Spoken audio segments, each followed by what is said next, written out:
Jai Hind everyone. Myself Dr. Vandana Sharma from Ajay Kumar Garg Engineering College. My subject is Engineering Physics. Code is KS101T. The topic which I have started is wave optics, and under wave optics we are discussing about interference and diffraction. We have already covered all the topics of interference, and after that I have started the second part of wave optics, that is diffraction. And in diffraction, basically these are the textbook or reference books which you can follow for covering this topic of diffraction. These are the topics which are there under this heading of diffraction. So we have already discussed about the introduction of diffraction, types of diffraction we have already discussed. Then we have discussed about the resultant of n simple harmonic motions, Fraunhofer diffraction due to single slit. So we have discussed all the conditions of single slit diffraction. We have discussed about the conditions of principal maximas, minimas and secondary maximas. After that we have discussed about Fraunhofer diffraction due to double slit. So in my last lecture I have covered this diffraction due to double slit, where we have seen that in case of double slit diffraction pattern, the intensity of principal maxima is actually 4 times the intensity of principal maxima of single slit. So in today's topic I am going to discuss the Fraunhofer diffraction pattern due to n slit arrangement. Means in single slit diffraction pattern there was a single slit and we were getting the diffraction pattern due to the light rays diffracted from that single slit. In case of double slit diffraction, basically that was the combination of two same type of slits, and both the slits they were of same width, and d was the spacing between them. So we have discussed that how the diffraction pattern will be there in case of double slit arrangement. Now in today's topic I am going to discuss that if there are capital N number of slits, means if instead of 2 now we are having a combination of large number of slits, each of same width, and the spacing between the successive slits is also same, then what type of diffraction pattern we are going to observe. And this is also known as Fraunhofer diffraction due to plane transmission grating. So under which condition this N slit arrangement is known as plane transmission grating, that I am going to discuss now. So as I have mentioned in my last lecture, that diffraction grating is basically a plain glass plate, and over that plain glass plate there are large number of lines. These lines are drawn over that plain glass plate. So the spacing between two successive lines, that will act as the slit. So this one is slit, this is also slit, this is slit. So these are close, parallel and equispaced slits. And that spacing between two lines, from that particular space the light is passing, so that is a transparent surface here. And the width of this line, this particular width is the opaque part, means the light is not going to pass through this opaque part. Light can pass only between the part which is there in between these two lines. So this is slit width, you can write it as A, or here in this notation, in this derivation we are using this notation E. So E is the slit width, and the spacing between the successive slits, that is noted by D. And in case of a diffraction grating, or in case of a plane transmission grating, as I have told you that normally there are 10,000 to 15,000 lines in 1 inch. And why we are using such type of arrangement where we are having 15,000 lines per inch? So the reason I have explained that since this diffraction grating or plane transmission grating, that is used to study the diffraction of visible light, and visible light that is having wavelength from 4,000 to 8,000 angstrom. And the main criteria, the main condition in order to get a diffraction pattern is that the dimension of the diffracting element and the wavelength of light source both should be comparable to each other. So if you will take a grating with 15,000 lines in 1 inch, then that type of grating will serve the purpose, because in that case the dimension of that grating element, that those dimensions will be of the order of dimensions of wavelength of visible light. So that is the reason. Now the theory of this diffraction grating, or you can say plane transmission grating, or you can say that arrangement of N slits.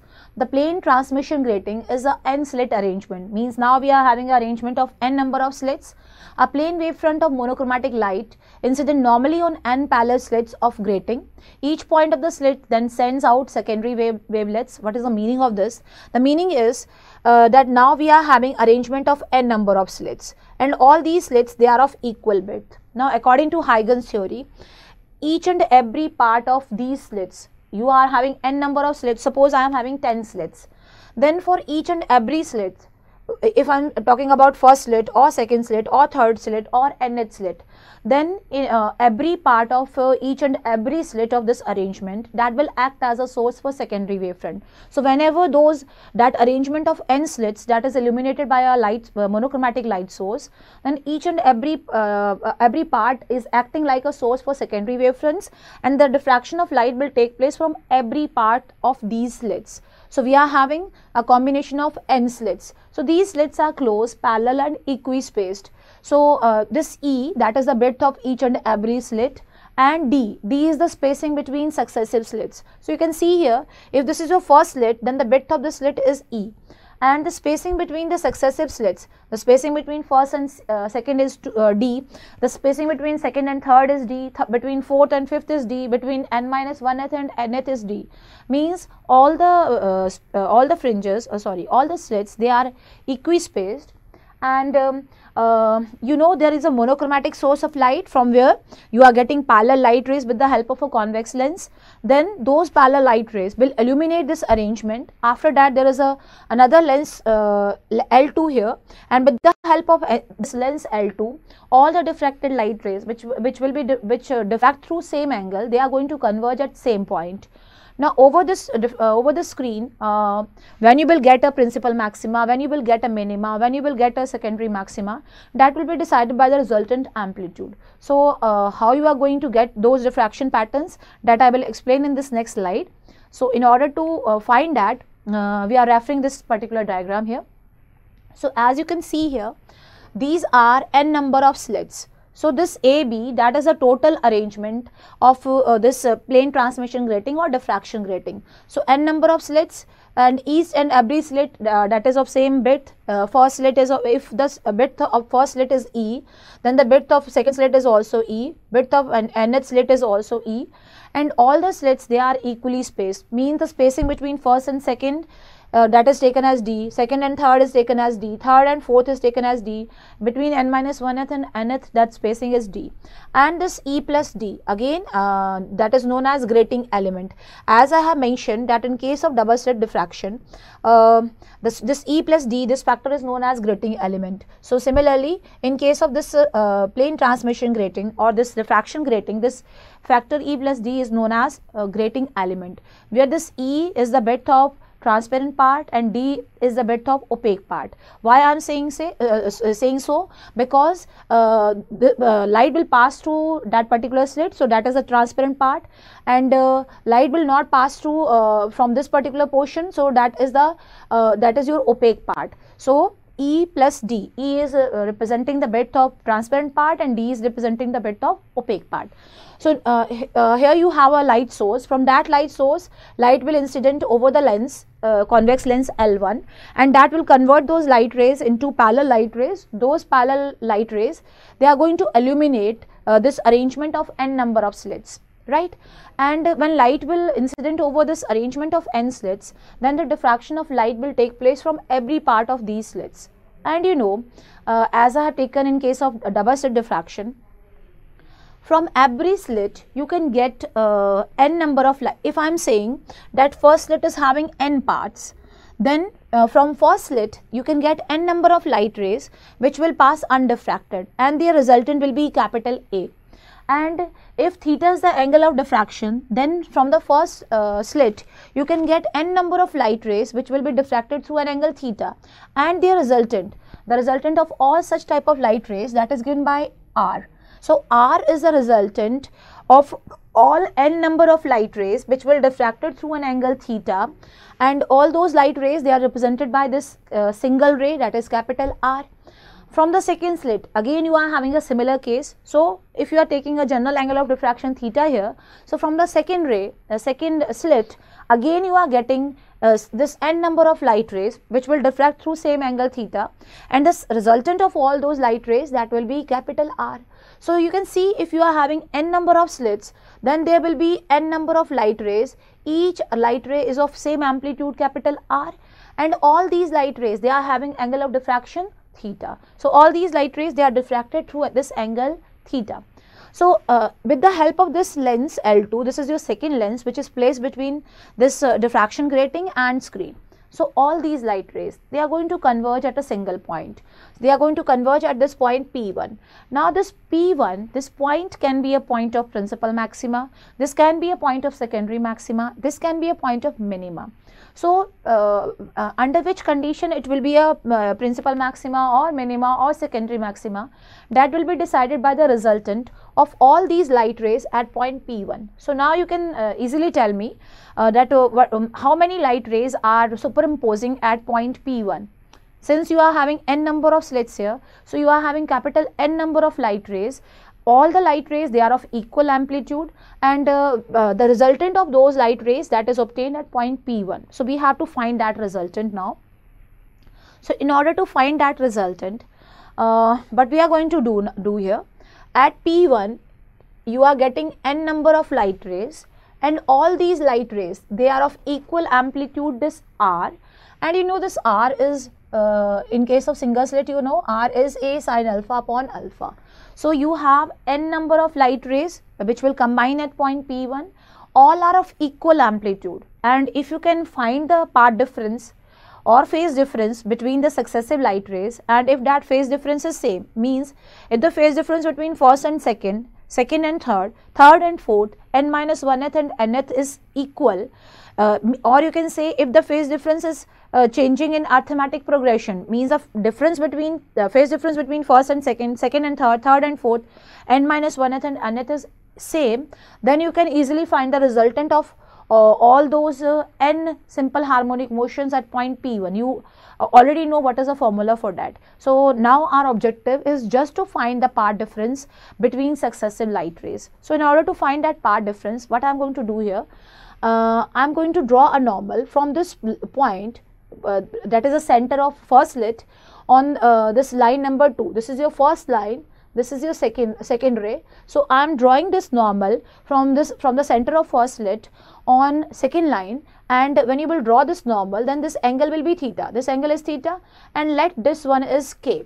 So this K is the foot of normal, and let S1 is the center of your first slit and S2 is the center of your second slit. So if you have to find the path difference between ray 1 and 2, then that path difference between 1 and 2, it will be your S2K1, and from this triangle, that is S1K S2, you can see that this S2K1 is simply S1 S2 sin theta. And from here you can see that this S1 that represents the center part of first slit. So this particular part is E by 2. Since S2 represents the center part of second slit, so this part is E by 2, and in between these two, or you can say spacing between the two slits is D. So E by 2 plus D plus E by 2, that will make E plus D. So this S1 S2, that will be your E plus D. So the path difference between the first and second ray is E plus D sin theta. So if this is a path difference, what will be the phase difference? It will be simply 2 pi by lambda into E plus D sin theta. This will be the phase difference. So this is the phase difference between first and ray. Similarly, you can find the phase difference or path difference between second and third. This is your second ray, like this is your third ray. And if you want to find the path difference between them, what you have to do? You have to draw a normal from the center of second slit on line number 3. Let this K2 is the foot of that normal. So now the path difference between 2 and 3, what will be that path difference? The path difference between 2 and 3 will be S3, this will be this one is S1, S2, and this third one is S3. So it will be S3, K2. And that S3 K2 is simply S2 S3 sin theta, and again you can see S2 S3 is E plus D.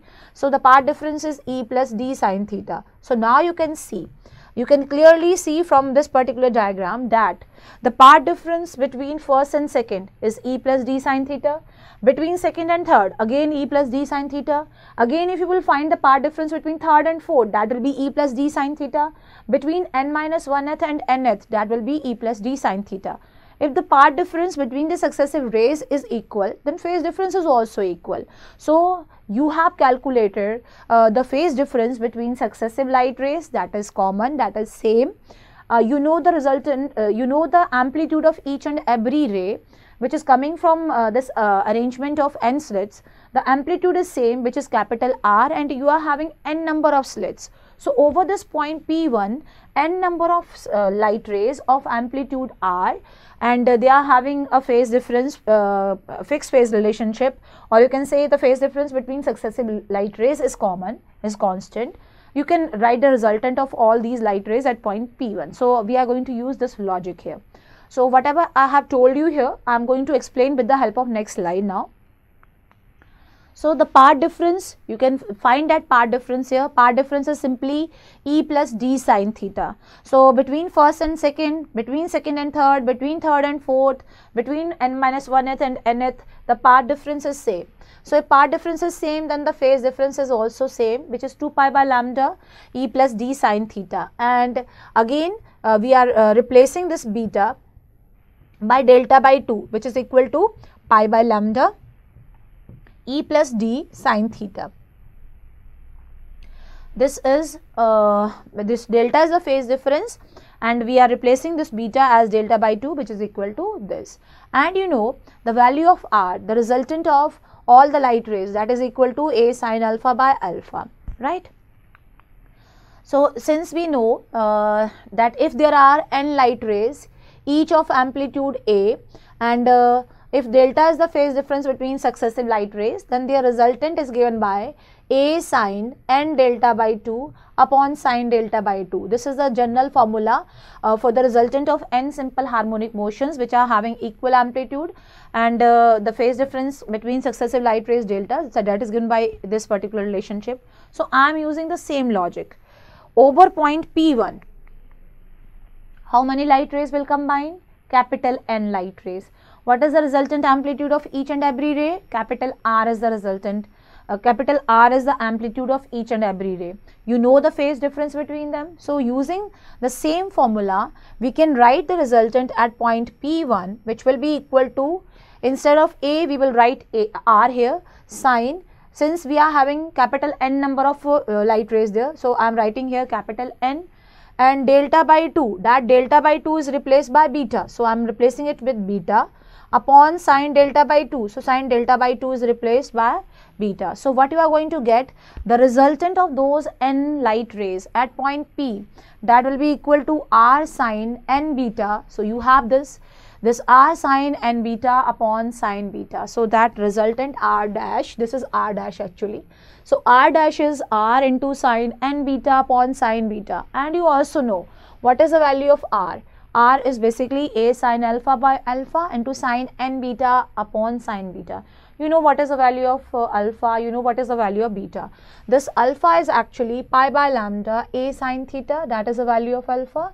And beta, you also know that beta is equal to pi by lambda E plus D, this is E, pi by lambda E plus D sine theta. This is the value of beta. So you know what is your alpha, what is your beta.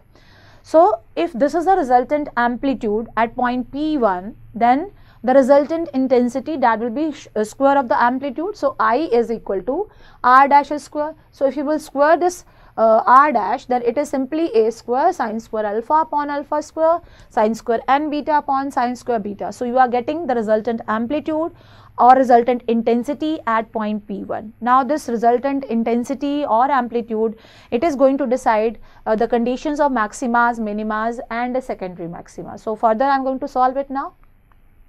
So intensity distribution and grating means now we will calculate the conditions of maximas, minimas and secondary maximas. So first we are starting with condition of principal maxima. So as you can see here that I is equal to R dash square, which is equal to A square sine square alpha upon alpha square sine square n beta upon sine square beta. Now you can see from here that the first one, so whatever I am saying here, you have to understand with the help of this. You have A square sine square alpha upon alpha square, this is the first part, and the second part is sine square n beta upon sine square beta. Now you can see here that the first factor, this particular factor, that is the contribution of single slit. Clear? So since the diffraction will take place from each and every slit, so this is representing the diffraction term because of single slit. And you can see here that the second factor, it is a contribution of n slits, right? Because you are having this factor here of n number of slits. So basically this I will be decided by the second factor, means I is depending upon beta here. So when you will decide the condition of maxima, minima, principal maxima, secondary maxima or minima, you will decide on the basis of beta. So this beta is going to decide when you will get maxima, when you will get minimum. So I am starting with the condition of principal maxima. So you can see that this I will be maximum if sine beta, but now this will remain as a constant, it will act as a constant. This factor, second factor, is going to decide the condition of maximas and minimas. So according to this, I will be maximum if sine beta is 0, if sine beta is having minimum value. So sine beta is equal to 0, that is the condition of principal maxima. If I am saying sine beta 0, it means beta can take this value plus minus n pi, where n starts from 0, it is having 0, 1, 2, 3, all these values are possible for n. But you know, when I am saying sine beta is 0 and beta is taking plus minus n pi value, then this second factor sine n beta, that is also having 0 value. Because when beta tends to plus minus n pi, you can see the sine n beta, that will also take 0 value, means this particular factor, this sine n beta upon sine beta, it will become 0 upon 0 form. And if you are having 0 upon 0 form, then you know, according to mathematical concepts, whenever you have 0 upon 0 form, you can simplify that 0 upon 0 form by using L'Hospital rule. So I am applying that L'Hospital rule. I have to differentiate this numerator as well as denominator with respect to beta up to that particular point when that 0 upon 0 form is not there. So I have to differentiate it. So what I am going to do here, I am going to differentiate the numerator with respect to beta. So if you will differentiate it, you will get here n cos n beta. This is n cos n beta, this n is missing here, n cos n beta, and when you are differentiating denominator with respect to beta, it will become cos beta. Now just substitute the value of this particular limit, that substitute beta equal to plus minus n pi. If you will substitute this limit of beta is equal to plus minus n pi here, this cos n beta will give you 1 value, cos beta will also give you 1 value. It means this entire factor is going to give you 1. So the value of this sine n beta upon sine beta when beta tends to plus minus n pi is capital N, means this particular factor is going to give you capital N value when beta is plus minus n pi, when sine beta is 0. It means this entire factor is going to give you n square. So it means the intensity of this principal maximum is equal to a square sine square alpha upon alpha square into n square. So you can say that I is directly depending upon n square, square of number of slits. So from here you can draw this conclusion. If I am saying you are having 2 slits, so if you are taking this n as 2, then I will be 4 times of a square sine square alpha upon alpha square. So you know, in case of double slit, the intensity of principal maxima is 4 times the intensity of principal maxima of a single slit. So you are getting the same result here. It means the intensity of principal maxima, that directly depends upon square of number of slits. So greater the number of slits, you are having greater intensity for principal maximas. So this beta is equal to plus minus n pi, that represent the condition of principal maxima. And you know, the value of beta is pi by lambda e plus d sine theta. So this is equal to plus minus n pi for maxima, principal maxima, pi will get cancelled, and the condition of principal maxima from here, the condition is e plus d sine theta is equal to plus minus n lambda. This equation is known as your grating equation, and this equation is going to represent the principal maxima in plane transmission grating or in a n slit arrangement, right? So this e plus d sine theta is equal to plus minus n lambda, that represents your principal maxima, where n starts from 0. If you are taking n 0, then theta will be 0. If you are taking some other value of n, when you are saying n0, that will be your zeroth order principal maxima. When you are saying n is equal to 1, 2, 3, 4, then that will be first order, second order, third order, and so on. You are going to get a large number of principal maximas here, right? Then the next one is, we are going to decide the condition of minima. So again the same factor, that is I is equal to a square sine square alpha upon alpha square into sine square n beta upon sine square beta. This particular factor is going to decide the condition of minima. So you know that this factor will remain constant. So I is depending upon the second one, and I will be minimum if sine n beta 0. So that is the condition of minima. For minima, sine n beta 0. But sine n beta 0 means n beta will be equal to plus minus m pi. But now we have a very important point here, that n beta is plus minus m pi. But you have to remember here that m cannot take 0 value, it cannot take n value, it cannot take 2n value, it cannot take n into n value. M can take all other values except 0, n, 2n, n into n. Now you should know why I am saying so. If m will take 0 value, just see here, if m will be 0, beta will be 0, and you know beta is equal to 0, that is the condition of principal maxima. So that cannot be a minima. It means m cannot be 0. If m is taking n value, now substitute m capital N, then beta will be plus minus m pi, and you know beta is equal to plus minus m pi is the condition of first order principal maxima. So it cannot be a point of minima. If you are substituting m as 2n, then beta will be plus minus 2 pi, that will be your second order principal maxima. Means this n beta is plus minus m pi, but under this condition that m cannot be 0, it cannot be n, it cannot be 2n, it cannot be n into n, it can take all the integer values except 0 and 2n and so on. So if you will substitute, so that you have to remember. And one more interesting point is there. If this n is 5, I am taking one example. If n is 5, then 0 is not possible for minima, 5 is not possible for minima, but 1, 2, 3, 4, these are the possibilities for minima. Means between two successive principal maximas, now we are having, if n is 5, then we are having n minus 1 minimas. Between two successive principal maximas, there will be n minus 1 minimas. Similarly, if n is 5, then 5 is possible, then 10 is not possible, 5 is not possible, 10 is not possible, but 6, 7, 8, 9, these 4 values are possible. So if n is 5, then 4 minimas are there, right? So it means between two successive principal maximas, there will be n minus 1 minimas. And if I am saying there are n minus 1 minimas, then there will be n minus 2 secondary maximas. I hope you are getting my point. Between two principal maximas are there. Between those two principal maximas, there are n minus 1 minimas.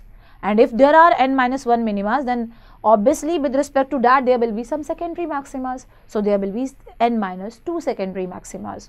So this is the condition for minima. Now substitute the value of beta here. After substitution, you are getting this. Pi will get cancelled. Sorry, pi will be cancelled, and the condition for minima, that will be n into e plus d sine theta is equal to plus minus m lambda. This represents minima. So I hope the point is clear to you, that if there are, if n is, I have taken this example, if n is 5, then how many minimas will be there? 1, 2, 3, 4. These are two successive principal maximas, right? Between these two, 1, 2, 3, 4 minimas are there. Means n is 5, then you have n minus 1 minimas, means 4 minimas. If you have 4 minimas, you can see 1, 2, 3. How many secondary maximas are there? N minus 2 means you have 3 secondary maximas. So between two successive principal maximas, these are two successive principal maximas. If this is nth order principal maxima, this is your n plus 1th order maxima. That's why I am saying these are successive principal maximas. Between these two, we have n minus 1 minimas and n minus 2 secondary maximas. That you have to remember, right? Now we will decide the condition for secondary maxima. So as I have discussed here that there will be n minus 1 minimas between two successive principal maximas and n minus 2 secondary maximas. So now we will find the condition of secondary maxima here. So in order to find the condition of secondary maxima, again I am writing the expression for I. I is your a square sine square alpha upon alpha square, which will remain fixed, remain constant as a constant factor, and the second one is sine square n beta upon sine square beta. So as you can see here that I is depending upon beta, I is a function of beta.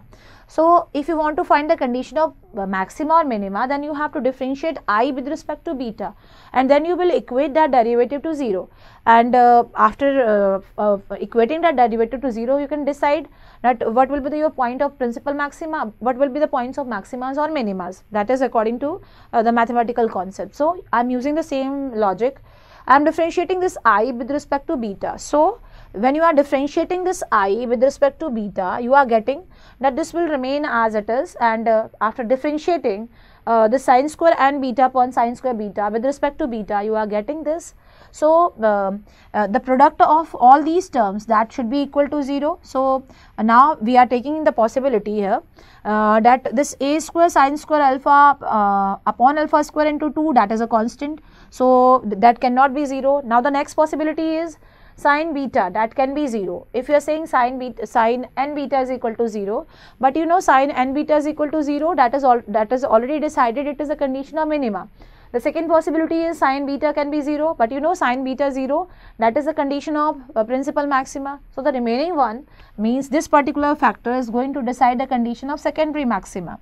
So this n cos n beta sine beta minus sine n beta cos beta is equal to 0. If you simplify it, then you are getting n tan beta is equal to tan n beta. This particular condition, it represents the condition of secondary maxima. So the condition is decided, but now we have to calculate what is the intensity of secondary maxima. So in order to decide that, we are going to use this particular condition, right? So using this condition, we are going to draw a triangle here, and from that triangle we will find the value of sine n beta, then we will find the intensity. So you have this triangle, and this triangle satisfied this equation. N tan beta is equal to tan n beta. You can see here this angle is n beta, this side is n tan beta. So from here, and this side is having one value. So what will be tan n beta from here? Find tan n beta from here. Tan n beta will be equal to n tan beta divided by 1, means this triangle is satisfying this particular equation of secondary maxima. So if you are having this right angle triangle with this with these two sides, you can easily find this particular side AC using Pythagoras theorem. So using that Pythagoras theorem, the side AC is equal to 1 plus n square tan square beta. From here, what is the value of sine n beta then? That sine n beta, it will be equal to n tan beta upon under root 1 plus n square tan square beta. This is the value of sine n beta. And why this sine n beta is required? We know that the intensity is a square sine square alpha upon alpha square into sine square n beta upon sine square beta, right? This is the intensity of general formula for intensity in case of n slit arrangement. So this factor is constant. You require the value of sine n beta. So sine n beta you have already calculated. You have to substitute this value here and you have to simplify, and after simplifying you can get the intensity of secondary maxima. So this is your sine n beta. We are going to substitute this sine n beta in this formula, that is I is equal to a square sine square alpha upon alpha square, which will remain constant, and sine square n beta upon sine square beta. You have to substitute it here. So this particular factor will remain as it is. Next one is sine square n beta. So sine n beta is this, substitute it here and just simplify. After simplifying, you are getting the intensity of secondary maxima is equal to this. So this one is, you can see now that the intensity of secondary maxima is equal to intensity of principal maxima, which is given by this particular factor, divided by 1 plus n square minus 1 sin square beta. It means the intensity of secondary maximas is very much lesser than the intensity of principal maxima. So, from equation number 6, from this equation, we find that when n increases, then the intensity of secondary maximas decreases. So, when this factor n that will increase, then the intensity of secondary maximas that will decrease. And the intensity distribution pattern that will be like this. Along this side you have I, along this side we have beta. If you will substitute, draw a graph, then the graph will be like this. You will get principal maxima, this is your 0th order principal maxima, then first order principal maxima, then you have second order, third order and so on. And between two successive principal maximas, you will get n minus 1 minimas and n minus 2 secondary maximas. So, that will be the diffraction pattern of n-slit arrangement. The intensity distribution and diffraction pattern of plane transmission grating, that is shown here. So, as you know, if you have n number of slits, then between two successive principal maximas there are n minus 1 minimas and there will be n minus 2 secondary maximas. So, that will be the arrangement for n-slit diffraction pattern or this diffraction grating, right. So, these are the conditions of principal maxima, minima and secondary maximas in case of a plane transmission grating or diffraction grating. So, up to here we have discussed about our single slit diffraction, that is already covered. Then after that we have discussed about double slit diffraction, and after that we have discussed about this n-slit arrangement, which is also known as plane transmission grating, which is also known as the diffraction grating. So, if you are getting a question based upon n-slit arrangement or based upon diffraction grating or plane transmission grating, you are going to use same results. So, that's all for today. Tomorrow we will discuss about the missing spectra in a diffraction grating and maximum possible order and about dispersive power. So, that will be our topic for tomorrow's discussion. So, that's all for today. Thank you so much.